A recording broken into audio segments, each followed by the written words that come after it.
Good morning, good afternoon, good evening, wherever you are in the world. Welcome to this week's episode of the Let's Talk Game podcast. I'm not going to even attempt the number. I just know that we're over 50 now. We're old. We stopped counting. Hopefully, it's been a productive week for everybody. It's been quite a quiet week on the old video game news front, guys. We've been scrambling around for stuff to talk about, as well as trying to find an hour that suits us to actually do this, because you guys are sleepy and I'm sleepy. This is the worst time that we can ever record. First thing for you guys, last thing for me. So without further ado, let's kick things into this week's first topic. As usual, what have we been playing? And we'll start with Dan this week. Oh, me. So other than the regular 2K, I actually was playing Age of Empires 2 this week, the definitive edition. I know we had a discussion this week whether to do it at Games Pass or buy it on Steam. It was a very big dilemma for me during the week, as you can tell. But no, I bought it and I've been playing it, and I've been playing it on super easy and just building it up. It's amazing how that game, I haven't played that game in definitely over 20 years, and how quickly it just comes back to you. Nice. It's really fun. But that's all from me this week. I've just been playing as Vikings, and going around and killing people, which what they did mostly. Good way to be. It's good. Yeah. John, over to you. Move on. I finally finished my replay of the campaign, the main campaign of Avengers last night.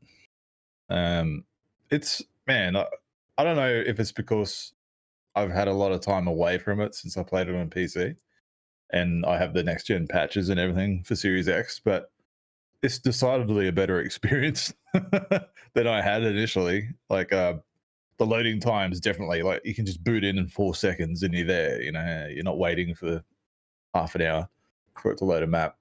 But it looks so pretty now. It's a stunning looking game.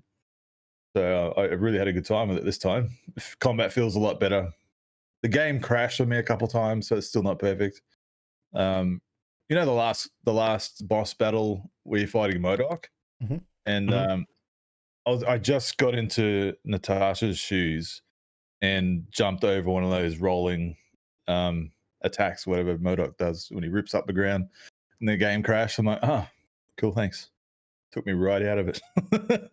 But I'm actually excited to play the rest of the story-based content, all the Hawkeye stuff and the Black Panther stuff now. So that was good. It's pretty much the only game I played this week, outside of just some Gears 5 matches. But yeah, it's good.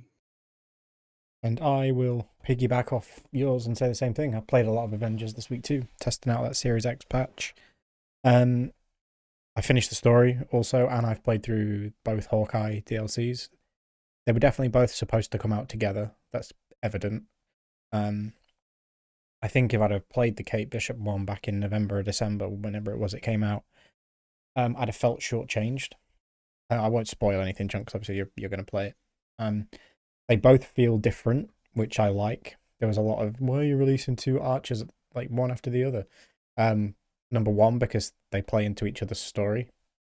Like Clint teaches Kate, it's a mentor figure. Like their stories are entwined, and they are here as well. But I just love that they both feel so different to play.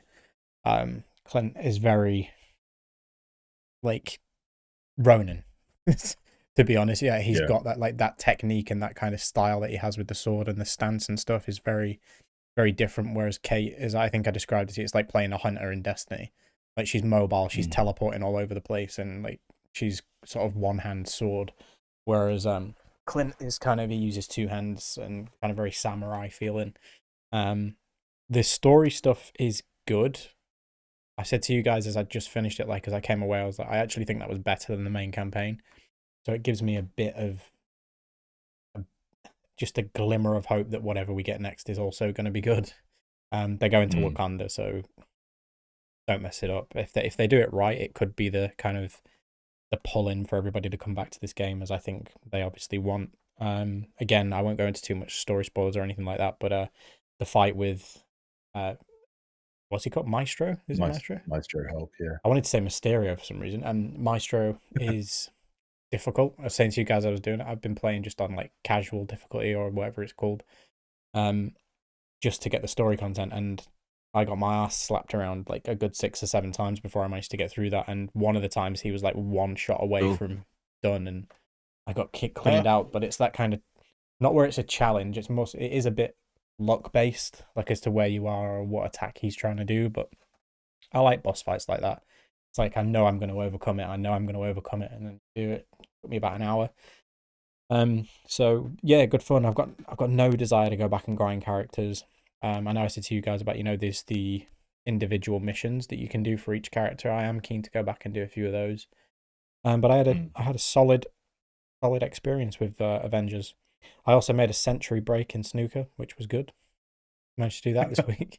I was literally just chasing the achievement. When you get it in your head, it's like, I'm going to get that fucking achievement. And then I got it, and I haven't turned it on since. So they've been the games that I've played this week. I had every intention to go back to Genshin Impact, but I got suckered far too much into Avengers. And I don't believe I played anything else. So much the same as you, Chunt. And nice. That is what we've been playing, boys. So we'll now go to the first topic of the week, which I have put to you guys in a message literally 5 minutes ago. I've forgotten exactly what I put, but it's likely something to do with Microsoft, and then buying Discord. Discord, yeah, so that's right. That is the platform that we are using to do this. We use Discord to capture our cameras and stuff. What are our thoughts on this? I mean, I'll just give a slight 2-cent in at the start, just to kind of get your brains moving a little bit. The two things that I'm going to say are Skype. Look what happened when they acquired Skype.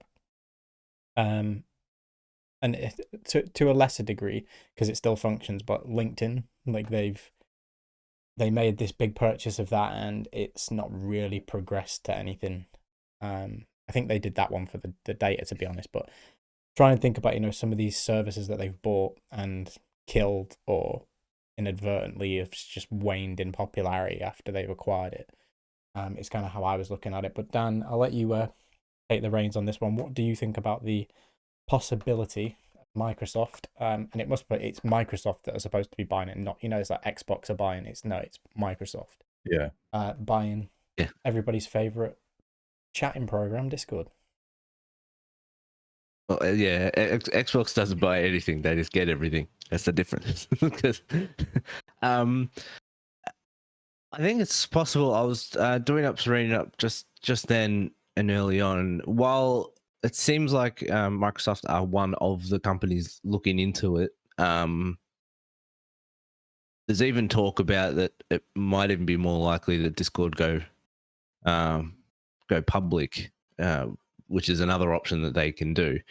I think we were talking during the week. We were like, "That's a huge amount for Discord." Like I would have not guessed that that was the asking amount. But I just read an article there where this comes off an evaluation that happened in December, where they got evaluated at $7 billion. So the $10 billion that apparently is offered is well above. To be honest, doesn't really bother me. It's not like Microsoft is Google, right? With the amount of started projects, and then within 24 months, been shut down. Most big companies will have stuff like this. It's just they're not always in the public eye. But sure, why not buy it? I would hope that it would get, because it'd be really good for PlayStation, for instance, to have Discord. And I hope even if Microsoft bought it and brought it into Xbox, I hope they would license it out to people. This comes off a week where PlayStation just shut down their PlayStation community stuff. And Sony will always do their proprietary stuff, and then hopefully they realize it doesn't work, and then they bring in, like, they used to have Sony Music, and then that didn't work, so they just brought Spotify onto the PlayStation. Like, go with what works. Try your thing. If it doesn't work, get something else which is what Xbox did. They tried Mixer, it doesn't work, so they're gonna literally go buy something else to put it into their system. So if they get it, great. I don't think it really affects me all that much, but Microsoft just have so much money. I can't comprehend the money anymore. I can't give you a visualization about what it looks like. It's just ridiculous. But yeah, good on them if they get it. And what are your thoughts? 100%. Yeah, it's like they just walk in the halls of Microsoft and they trip over something like the carpet, whatever. And they look back and what the fuck was that? Oh, it's $1 billion. Oh, what? No, 10 billion. Oh, wow. What can we do with that? It's just lying there, you know. Well, is there something out there we can just buy? I think this it makes sense for Microsoft to do it. And I was reading an article earlier the week where Phil Spencer has a big part of this in the advanced stages of this talk, and Microsoft was approached, I think, as an interest from Discord to do it. So that's an interesting angle. I thought it would be the other way around. So I don't know. I think the integration. Well, it is mainly used for game chat. Like that's its main focus. Is people gaming and stuff. So Microsoft obviously see the applications of how they can like expand this to other means. Like we spoke earlier in the week, Microsoft Teams is kind of wrapped up in the enterprise kind of corporate space, and you don't really hear people talking about it outside of it. Even when we all got shut down and Zoom became a thing, and everybody forgot about Skype, and Microsoft was like, "Hey, we've got Teams people. Well, you know, we've got Skype people." Everybody forgot about that. And Discord is I've moved basically all over to it. I don't use Facebook chat or Messenger or anything anymore. Everyone that actually wants to speak to me has a Discord account now, and they can reach me here. So I think the reach that it has, and there's a lot of people out there like myself who made the change to cut that kind of cord from the Facebook Messenger and all that kind of shit. That's the other alternative of a more secure kind of place to have Discord, you know. See what I did there?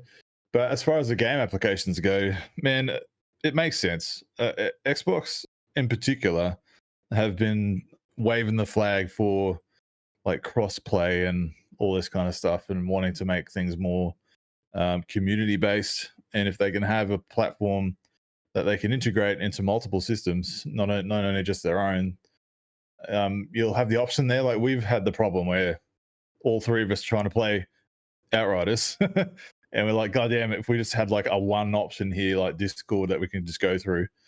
And I think that's where this might play into it.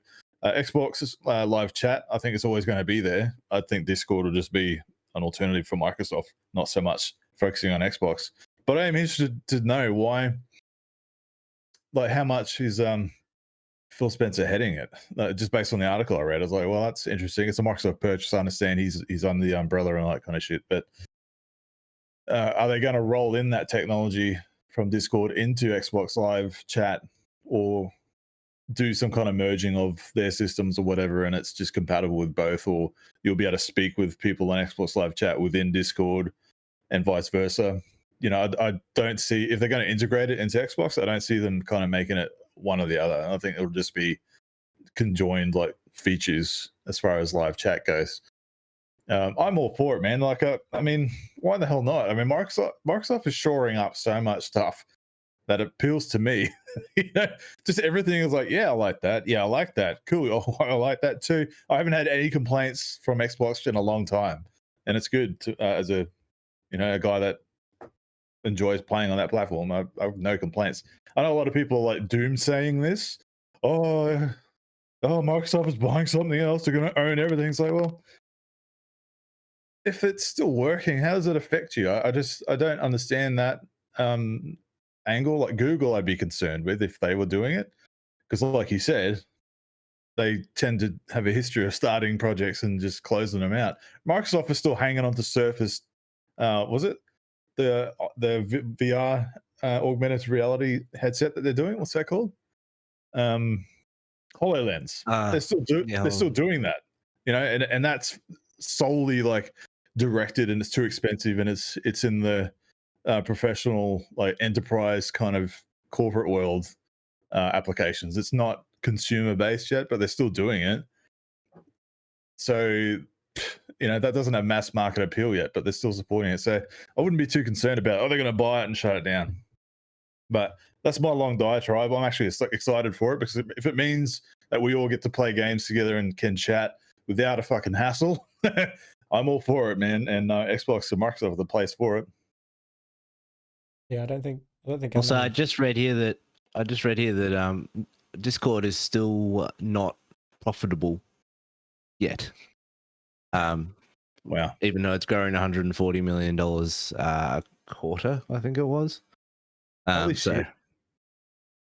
Anyway, how does that happen? You're worth $7 billion, but you're not profitable. Because of the technology, like the tech that exists will be the value, and the user base plus the tech is the value, but then the cost of operation for that many users a lot. And because it is all encrypted, and it's not there's no adverts inside of it or anything like that, there's no way to monetize it. There's no way anybody's paying 10 billion for it. No way. Well, Nitro's the only thing they can monetize, isn't it? If people which is just, but it's optional. And the things that you get, don't get me wrong, like you get a higher bit rate for your video, and you get higher bit rate for your audio. And if you're a streamer, you get some included features as well. But I think just to kind of end the point on this, I think I agree with you, Chunt, largely. I'm all for it. If it means that Discord gets rolled into Xbox, I'm even more for it, because you said that the issue that we have just amongst ourselves is that, like, how do we do this? So yeah, for example, like if we're all playing Outriders together, or we want to hop on and do that together, like, yeah, all right, you and I could talk on Xbox Live, but we had to get Dan like sign into Xbox from his phone while he was playing on his PlayStation to even hear what we were saying to each other. And it's like Discord just alleviates that problem. Now, Discord will be likely for us the way we go with that. You and I can both sync our headsets up to Bluetooth devices, and makes life easier for everybody. But it'd be amazing just to have it native. And I think the choice around, if Microsoft were to do this and roll it into Xbox, I don't think they'd start walling off other platforms. I think they'd start just giving it to them. Going, here, you can have the Discord app on your platform. More users is good for us. They'll have to probably sign in with a Microsoft ID to get into that, or an Xbox ID to get into that. So happy days for them. And it is just widely adopted. Like, the community at large has spoken. They have been doing for years, saying, nope, when it comes to game chat, this is our preferred method of communication. And like I said, we use it all the time, as long as it doesn't go away and stop us doing what we do. Happy days. And just while we're on Xbox as well, Chunt, you mentioned Xbox Live while you was talking there. Yeah, that is that's no longer a thing. The Xbox Live, for those of you that don't know, has been rebranded to Xbox Network. Some reasons behind that, I think largely the live portion. It's like, oh, this is online, is just like everything's online now. So it's like, well, what can I get there? Is it just a live connection? It's like, no, it's a whole network. It's not live. It's whenever you want to. It's on demand. It's more than live. Call it Xbox Demand. Yeah. But yeah, it's a little change that happened as well that I just thought I'd flag for anybody who hasn't seen it. Chunt, I know you probably would have done, and Dan, likely you would have too. Yeah. Anyway, onwards and bluewoods. We got some Sony stuff to talk about. Just on that though, now that you brought that up, like, I would like to add to that. Like, a lot of people are saying, well, why? Like, why bother? Like, you've got this naming convention you've had for 100 million years. But the argument is that where I saw it, which I don't even know if it's the reason for it, but the way I interpreted that change was that the talks that Phil Spencer has made over the years of like, well, how do we explain what xCloud is and game streaming is and all our services that we have under the Game Pass? Like, what all-encompassing naming convention can we have? And they've been talking about it for a couple of years. And I think this is where that's accumulated to finally, where, you can say I'm playing on Xbox Network. you don't have to say cloud streaming on my Game Pass app. How are you playing that? Where are you getting that game from? Yeah, I went on my Game Pass app and I'm playing it over my 4G network and all my Wi-Fi, and it's just too hard to explain. I think just looking for that, where if you're playing somewhere, any part of the world, I'm just playing on Xbox network. It just makes sense. It's just to have that as the all-encompassing thing. Is it a bit different? Yeah, but I mean, doesn't sound as cool as Xbox Live. I'm nostalgic for that because it's been around for so long, and as a game industry changing platform. So that whole thing is going to be a bit of a growing issue for me. Xbox Network sounds very corporate. It reminds me of that Facebook movie. What's it called? Social Network. Social Network. Or PlayStation with the PlayStation Network. Yeah, PlayStation Network as well. Like, it's like, yeah, cool. But I mean, what else are you going to call it, right? I'll get over it. Xbox Live was fine. yeah, right. Yeah, I know. yeah. Of all the naming conventions you can complain to Microsoft about, I don't think Xbox Network is the worst of the cases. Really, are we really complaining about that one out of all of them? Like, come on, that's what I was going to say as well. Like, they've just I don't know why Microsoft do this to themselves. Like, they do. The whole Xbox brand is just tied up in really stupid naming conventions. Like, just sort it out. If you were going to do this, just refresh. Just have an Xbox Network. Get rid of Game Pass. Get rid of like all of these things.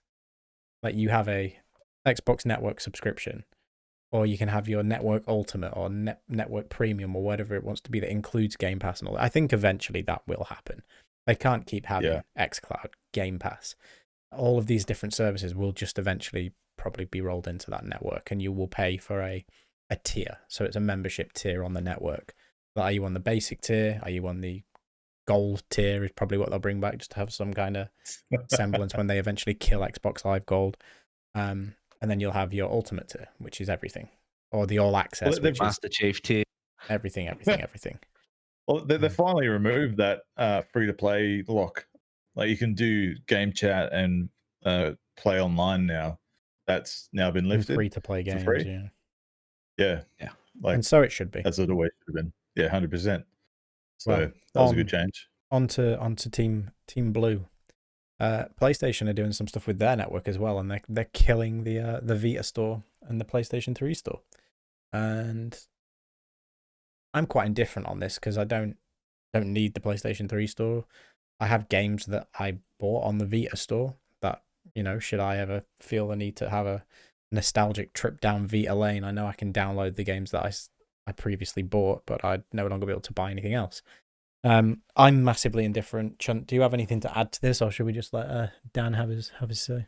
Yeah, I have my 2 cents before we let Dan unfurl his passionate knowledge of that environment. Look, I kind of agree with you in some respect, but I don't have a Vita, so whatever. I don't have a flag in that race. But for the people that do, I don't like this. Like, just for when you look at Steam and you look at what Xbox is doing in keeping the history alive and available to people as best as they can, why would Sony go ahead and do that to themselves, cutting off a good chunk of their own legacy off to future people? Like, yeah, it might not be used a lot. People might not be returning to that well, but they might, and then people still do. There are people out there. Like, I just bought a PS3 recently with a handful of games that I want to re-explore. So I am one of those people, in some respects. And I found all my previously digital purchases that I made still available on my account, which I was happy about. Like, full games that I forgot about that I had on there. So, I am a little concerned with that, just for the preservation aspect of it, that conversation that's been going around. It's disappointing to see. I just don't know why they would do it to themselves. Like, Nintendo's done the same. They just monetize their history every generation. I don't know if it's because they have other plans where they'll just put whatever they can onto this PlayStation Now or what, and you'll just have to pay for it in a streaming manner, who knows? But it's disappointing to see. You know, PlayStation have a massive legacy afforded to them, and people are passionate about their games and their platform. And like my part of my history is with PlayStation. It's not always been Xbox, and it's been a bit annoying to see that they've just kind of ignored it. Like Jim Ryan's comments that he's come out in recent years about, oh, I went to an event where they were showcasing Gran Turismo 1, 2, 3, and 4 or whatever, and like they don't look good. Who wants to go back and play these games? You know, those kind of comments that someone in his position shouldn't be saying. You know, it's just very odd choices. Yeah, I'm disappointed just on behalf of everybody, but myself as well. No, that's my 2 cents. Dan, you any more passionate about this? Yeah, I think Chunt touched on most of it. I think it is a thing where, you know, if you can't have a selling point, like when you're talking about the next gen and how you're talking about the legacy of PlayStation, but then you don't support that legacy, like the actions are that they don't support it. We know Jim Ryan doesn't like it. Even coming into the PS5 generation, it was, we believe in generations, and then we're gonna let you play PS4 games because like he doesn't like the backwards compatibility stuff. Because business wise, it doesn't make sense. But you're not here just as a business, if that makes sense. Especially as a company that's been around for that long. The fact that you've been around since 95, 94, 95, so 25 years. I do think you have some responsibility to being such a massive part of gaming history, you need to make that effort. I think the obvious thing is that through emulation stuff and that they do put it on PS Now, but I just don't have faith in that just based off his comments. Not until somebody else takes his job, basically. I didn't buy a lot on the PlayStation store back on PS3. I bought everything physical anyway. But there is an interesting conversation to be had about the all digital future versus physical. I know, Jamie, you're very much for the all digital future, but there's so many roadblocks with games compared to like things like movies that there are some games that we will never be able to get just because of like licensing deals, like whether it's like music. Like there are games that they paid to have music on the PlayStation 2 version of that game. When Tony Hawk Pro Skater 1 and 2 came out last year, there was some music that was missing just because you can't have that music on this game because they didn't pay for it to have it on PlayStation 5 and 4 consoles. It was paid to have it on PlayStation 2 consoles. So there will be games that will be lost to time, which is sad. But I think they have a responsibility to keep that going. And if it comes through PS Now, that's fine. That's how you got to play it. If I want to play Resistance, I can play Resistance 3 on PS Now, but I can't play Resistance 1 and 2. Like, it's very strange. And yeah, Chun, I was happy to give you God of War 1 and 2 because I was someone needs to enjoy this. My God, yeah. Like I bought all those PS3 games because I had those at some point. So I could have bought them off the network, right? But they were cheaper physically. So there's that whole thing. But I was also partial to the memory of having them physically back then. It was just a big nostalgia trip for me just to get all these old games I had from PS3 days. So, yeah, it's an interesting conversation. And you're right, Dan. Like, it is a bit concerning. I have some games on 360 that I can't get anymore that I have previously purchased, but for some reason I can't re-download them again. Like there's a Turtles game and a couple of Transformers ones that were done by Activision that I can't get anymore. I've got the Transformers ones physically, but that besides the point. I can't buy them digitally anymore, even though I did buy them on sale because I got sick of putting the disc in. They were like $3 or $5 at some point, so I just bought them. and I can't get them anymore because the licenses ran out. Activision and Nickelodeon and all this kind of stuff didn't re-up. So it is a bit concerning. But the Turtles one I talked about never came out physically, so I'll never be able to play that one again. So yeah, yep, shit. Move along. Yeah, and we're actually just staying with PlayStation anyway, because the next thing that I wanted to ask you about was there's been a lot of hyperbole over the last week or two since, you know, Microsoft have been absolutely blowing Game Pass through different echelons of space. And we've got things like Outriders coming next week, and things like Octopath Traveler come out last week. Like, it's just getting more and more almost an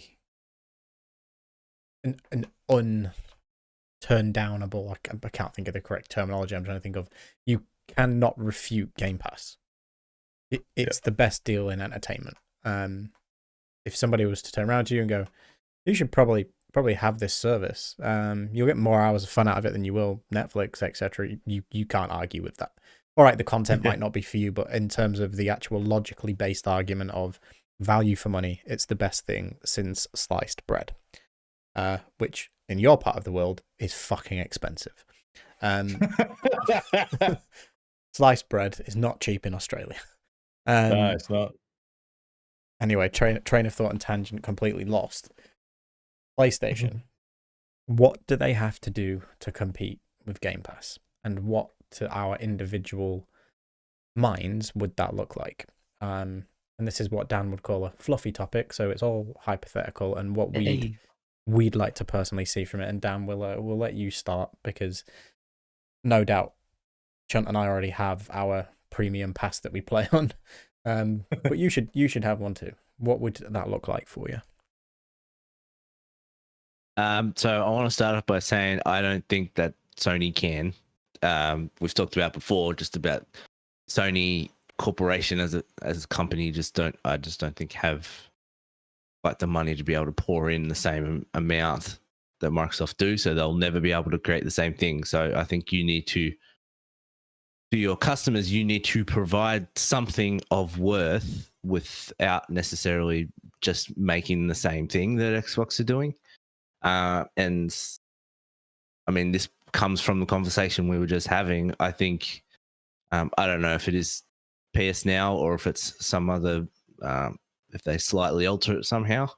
But if you have a legacy subscription type thing where you can play PlayStation 1, 2, 3, 4 games on it, that's at least something. If Nintendo can get away with what you're paying $20 a month to play some of those old games that come in and then come out, you guys can probably describe a little bit better about how it works. It's like $6 a month.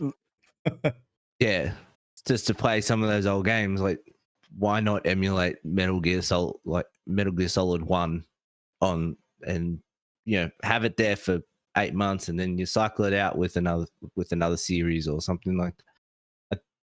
I think that's the only way they can do it, because that's the only thing. Well, it's not many years advantage over Xbox, but they have been around longer, so they have a bigger slate of games to maybe go to and choose from. I think that's the only way you can do it. Have a PlayStation Legacy subscription or something. And I think that's the only way you can do it. I don't think you compete on trying to get modern games on some type of streaming service, or at least download it like that. I think it's just going to be too hard for them, and that's the only thing I could think of in this short space of time that I've been awake. And what about you? Yeah, look, the proof is in the pudding, and Xbox have made it. Like, they show that it's doable. All they need to do is duplicate that process, and you'll have something. The difficult part I see Sony having is, I don't think they'll let their first party stuff be day and date, which was a big appeal to what Game Pass is. Like, I haven't bought Gears Tactics yet. Like, I'm a big Gears fan. Everybody knows I haven't bought that yet because I played it day one, or relatively. It was available to me on Game Pass when I wanted it. So and everything else that I've played that it just comes day and date to Game Pass. Like that, for them to go retroactively and go to all their first party studios or the second party stuff or whatever, the exclusive to Sony games parties, and go, hey, we're doing this service. They, they'd have, it wasn't included in their original deals, blah blah blah. They'd have to re-up or come up with some other agreement. Or just those conversations, I wouldn't even begin to know where to start with. But what Xbox had, they had the financial backing and freedom to be, hey, first party studios were doing this. Regardless, we own you, we kind of have to do this. I don't, I'm just kind of surmising what those conversations probably would have been like. This is our game plan, kind of jump on board with it, it'll work, just trust us. And it has. And you've got the first evidence of a big third party game coming day and date with Outriders, which we talked about, which kind of blew a lot of people away online going, holy shit, that's new. That was unexpected. Like, everybody's just been used to Xbox games coming, or older indie games, or their backwards compatible stuff would filter through. And it's been good for some people and awesome for myself, but it's becoming more and more valuable. So for Sony to go, all right, how we do this?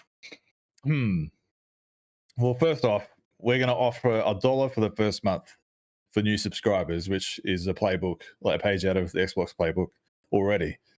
So what's next? Like, if me, who I'm not as invested in the PlayStation Network at all, if they offered me a service that has all their first party games on it from the PS4 generation, or if they emulated some of the PS3 generation stuff, if they could, that would interest me.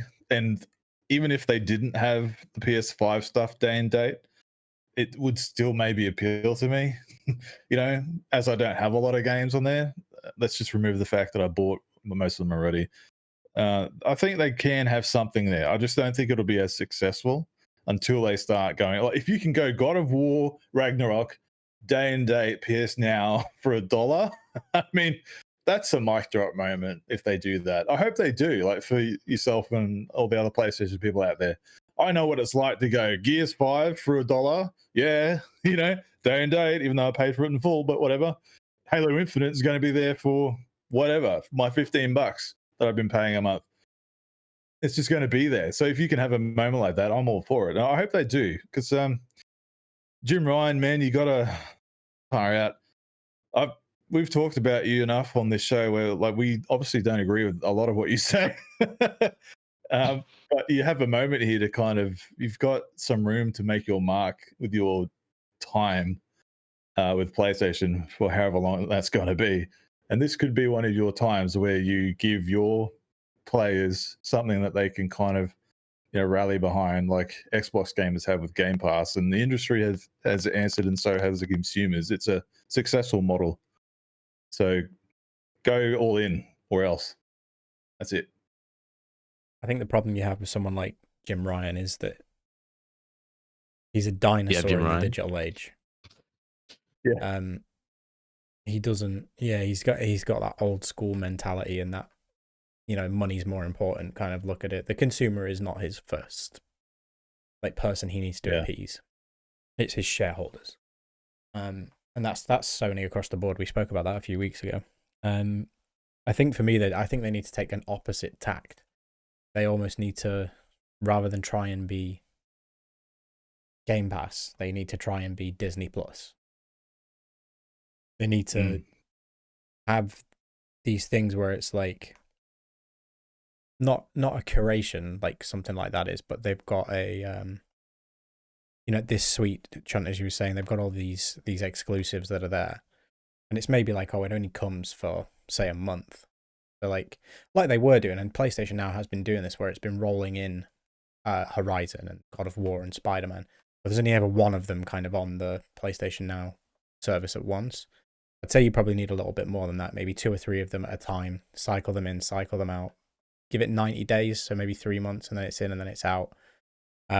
Keep moving your library around and have, like, you can't have the brand new stuff. That's not how they're ever going to do it. They could have a premiere access type of thing, like what the cinemas are doing with, this would be at the cinema, or you can get it on premiere access. So it's like, all right, you can pay full price for it, or for a supplemental $10 or something towards your subscription. So you pay the £10 for the $10 for the Premier access. You then have access to that game for 60 days or something, 30 days, whatever it might be. I think that's their medium, and I still don't think they'll do it. I just don't. I think PlayStation now is doomed to just exist, and carry on existing how it is. I don't think they're going to add anything to it. Have they put Final Fantasy VII on? Yeah, that they will have done, won't they? Because it's come to. I think they. PS Plus. That was on PlayStation. It's been on PlayStation Plus, and usually once something has hit PlayStation Plus, it'll be in PlayStation Now because much of a muchness. That collection thing that they have when you're a Plus subscriber, that's pretty good. That's pretty good value for money. It's pretty much every decent exclusive that came out last gen is in there now.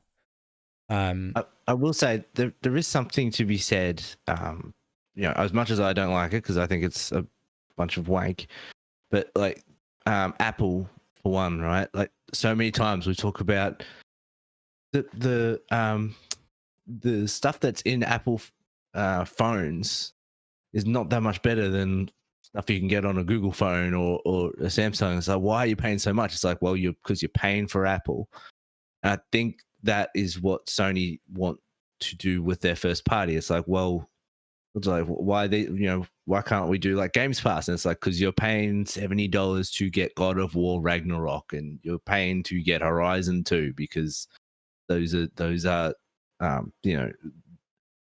in business you don't want to diminish that. You're paying for the experience, is what you say. Like it's the user experience and that's how Apple skate by, and that is, like you said, that's what a PlayStation exclusive is.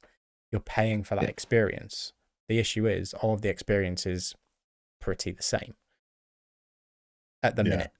So they don't want to devalue their games that way by having it on a subscription. And the other thing, and when I read that Bob Iger book, the guy that ran Disney, he talked about a moment he brought Steve Jobs in where he came to show Steve Jobs. They had opened up this little hotel as part of their parks, but it was one of the cheaper ones. So people that couldn't afford what they already had could have these cheaper hotels to stay in. And Steve Jobs walks in and he started picking apart all this stuff because it was made cheaper. And he goes, why have you done this? And Bob Iger's like, so we can get more people in and cheaper. And it's like, but why? He's like, why do you want them people there? Like, if you want people to come and pay for your premium product, that's how he always thought of it. He didn't understand why you'd make something for cheap. And I think Jim Ryan, being from probably around the time of Steve Jobs, thinks the same thing. He's like, well, we're going to make people pay out the ass to pay this stuff that we spent money on. So, and that's that. There is kind of that same mentality. I know, obviously, the Steve Jobs anecdotes are relevant in current world argument because he's no longer here. So, but you look at the separate companies now. Like, I think I was talking to you when we were talking the other week about subscriptions and how many we have for different stuff. Like, Apple's is one of the most inclusive on the market. I was saying to Sinead the other day, I looked at literally just getting rid of all of their subscriptions, just having the two that I use most. But they charge me less for having all of them than they would for just those two individually. It's smart. It keeps me in the ecosystem. It keeps me using all of their services, even when I don't really need all of them. And PlayStation could learn from that. They could, like, PlayStation Now and PlayStation Plus should become one thing. Much like we said, Xbox Live's going to go away. The Xbox Network should be Game Pass. It should be everything. It's like you pay this one price, you get everything from us. And if you were to piecemeal it, it'd be less expensive. But quite how this new evolution of everything as a service manages to happen with PlayStation's current mindset of, and Nintendo, we won't leave Nintendo out of this, they're much the same. Everything is full price. I just don't, I don't see how much longer it can continue. And when you look at, forget us, right? We're set in our ways. We are of a generation that consumes content how we consume content. The next generation and the one after that, are growing up consuming content how we consume content now. They're the ones that they have to get into some kind of, this is just a subscription you pay. This is you pay for this access. They don't care about owning physical product. They don't care about having a physical game. Like we might, like you said, I don't. I've not bought a physical game for 3-4 years, maybe even longer than that. Chun, I know you still very much do. Dan, you do your kind of 50-50 depending on what the type of game is or how much the price difference and things like that is. But this next generation of gamers and the one after, they don't care. They don't know. They don't know what a game cartridge is. They don't know what a CD is. They're used to instant access. And they're the people that Sony need to start thinking about. I think when you look at how Microsoft are planning for the future, it's theirs to lose. It's theirs to mess up. If these new exclusives that they've got all these studios building come out and it is hit after hit after hit, it's game over. And it's not going to be long before we start seeing Game Pass absolutely everywhere. Like what Phil Spencer and that team have done is outrageous in a good way. Yeah.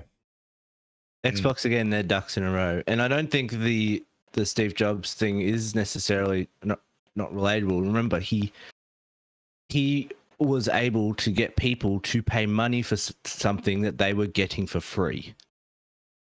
He created iTunes and people could pay money to get their music when everyone was downloading it for free with Napster and all that stuff that happened. So if Sony wants to, they need to find a way. If they want people to pay for their games, they need to find a way to make it digestible for people to pay for it and make them think that they're getting their money's worth. So so take my idea of the Premier service then. So you've got this PlayStation Premier service. What's to say that isn't a ongoing subscription? I don't know what the cost is. If they charge $15 a month or something, and it is every first party exclusive, no back catalogs, no. Not like the Game Pass stuff where you've got a library of 100 games rotating or 150 or whatever it's up to now. Just PlayStation Interactive Entertainment, Sony Interactive Entertainment, Studio Games. PlayStation Studios is what it's called now, right? Every PlayStation Studios game, day and date. But to have access to it, you have to keep paying every month. And it's just for the first party stuff. All right, keep PlayStation Now, let it sit in tandem, and it can be your legacy stuff and your AA stuff, but that Premier content, or you charge people yearly $100 a year, and the 2 exclusives that come out this year you have access to day and date. Well, then that's just another subscription on top of another subscription on top of another subscription. Yeah. You can literally do the math with some of this stuff, because let's say there is I'm just going to go off the example. Let's say there is a PlayStation Legacy subscription and you can play PlayStation 3 games. And that's basically PlayStation 3 and PlayStation 4 games. And you're paying however much a week, $20 a month, or get that discounted over a year, whatever it is. And God of War comes out, God of War Ragnarok comes out. They can literally make it discounted to the point that they're going to be earning the same money as if they sold it a physical release. So if they're selling a game back when it was 60 American, I think they made of that 60, I think it was $40 or $35 of that 60 was their profit after you took away like the physical making of the boxes, paying the EB games, all that stuff, and they made 35. So if it becomes all digital rather than selling at 60, you're like, if you're signed up for Legacy, you can get the next God of War for $40 as a premiere game. So technically they're making $5 more than they would as a physical release. But for the consumer, it's cheaper. It's a deal. It's like, oh my God, I can get these new games. I just got to sign up to this Legacy thing that I'm already paying $20 a month for, which overall is costing you $50 that month, but you feel like you're getting another game. Like, there are ways to do it like that, but they don't. I just don't also think they have the infrastructure right now to be able to do shit like. Well, that's probably a reasonable hybrid of what I first mentioned in saying, look, if you are a member of PlayStation Now, you can have this Premier access. And your idea, actually, I do think it is way better than paying like an extra 15, like the cinema price for what we've got currently in movies. And yeah, you go, all right, if you are a PlayStation Now subscriber, rather than spending $69.99 on God of War Ragnarok, you get it for $39.99 just by being a subscriber. But then do you have the whole thing of if your subscription lapses, you also lose like access to that game because that keeps your repeated payments coming in. Well, just to add that's like PlayStation. That's like PlayStation Plus at the moment. If exactly, you get a free game on PlayStation, that's the way to do it because then you keep making sure if people want access to that game, they're paying their subscription every month. On the Xbox side, just to compare, right? If you have a gold level subscription, even without Game Pass, I have Game Pass Ultimate, whatever, so I get the gold features. But there's the value add of Xbox Live Gold deals that they do every month or every couple of weeks, and even things on Game Pass. They all have. Let's just use Game Pass because I don't want to overcomplicate it. All the games that are on Game Pass, if you wish to purchase them before they leave, you have a 20% discount the whole time they're there, and that's on top of the additional DLC or add-ons. They all have a discount on them as well. While you're subscribed to gold level, you do get all these Xbox Live Gold deals that they do every couple of weeks or every month, like I just mentioned. And sometimes they have like 80% off or 50% or 30% off, like depending on what the game is. So you're offsetting your subscription to entice you to buy more. And man, they've gotten me so many times. Like I've bought games on. I'm always checking the deals. Like every couple of weeks, I'll go in there and go, all right, what's on there this week? And if there's something that I've been eyeing off, and it's 50% or 80% off or something, and I'm like, holy crap! All right, oh, what's that? It's got 3 days left. Oh, okay. I'm more inclined to buy that, and I have. That's where the bulk of my backlog has come from, is these discounts from my subscription. So I mean, like I mentioned at the top, I mean the blueprints have already been laid out.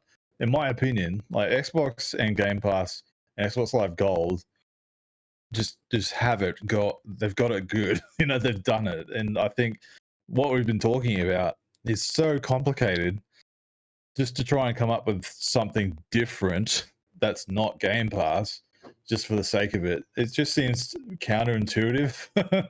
Like, why would you just not just go, all right, let's just do what they've done and let's put our own little spin on it somewhere to make it not so obvious. But they're already making it obvious because they've gone, those that sign up to PS Now get $1.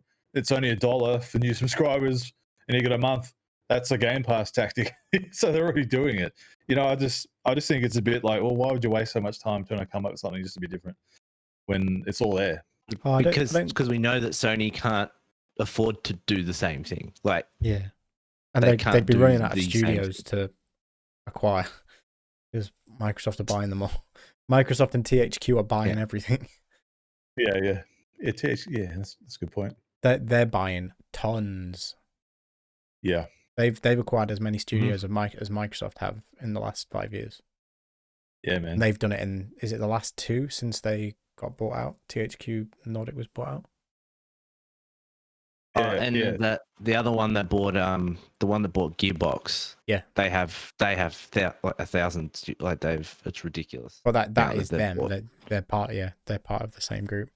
Anyway, that was a fun hypothetical conversation, boys. Yeah. And last question then, for your hypothetical service that you created, probably more aimed at you than Chunt and I, Dan. What would you pay for that service? We're going with your version because I think your version was the most well-rounded. Of if you are a PlayStation Now subscriber, you get a first-party game for a discounted price, whether that's $49.99, $39.99, or whatever it is. We're going with that version. You have to keep your subscription in order to access that game. What a month would you pay for that service? think when we sort of spoke about the Xbox, the Game Pass conversation that we had a few weeks ago. Now, like, I don't think you can go more than $20 a month, but that might be if you're on 1 month subscription. If you're paying one every month, it's $20, but over a year you pay 180 or something like that. And we're talking Australian. Yeah, 200 money, so over a year. To convert that's Australian. That's 90, probably 99 a year here. Yeah. In pounds. That I'd love it to be cheaper, but that's also not really. And Chun, I don't think you or I would do it because we're so invested in an Xbox. But I agree. Even the Xbox subscription Ultimate, I was looking at whether I even needed that, and it's $10.99 a month for me. So it's easy. It's a couple of cups of coffee, and that's a medium that we enjoy. Yeah. That's video games. That's this week. That's a little bit of a chat, and I think we're all flagging in need of either sleep or coffee, or Dan, however you get your kicks, because you're not a coffee drinker. No, you know what? I'm still trying to answer that question myself. I'll let you know. As long as it's not doing murders, Joe will be perfectly acceptable. Or cocaine. Acceptable. Yeah, man, what have you got to do? Right, well, we'll see you next week. Dan is over there on the left, Chunt's in the man in the middle. And I've hosted this week. I'm called Jamie and I'm on the right, as usual. We'll see you next week. Boy.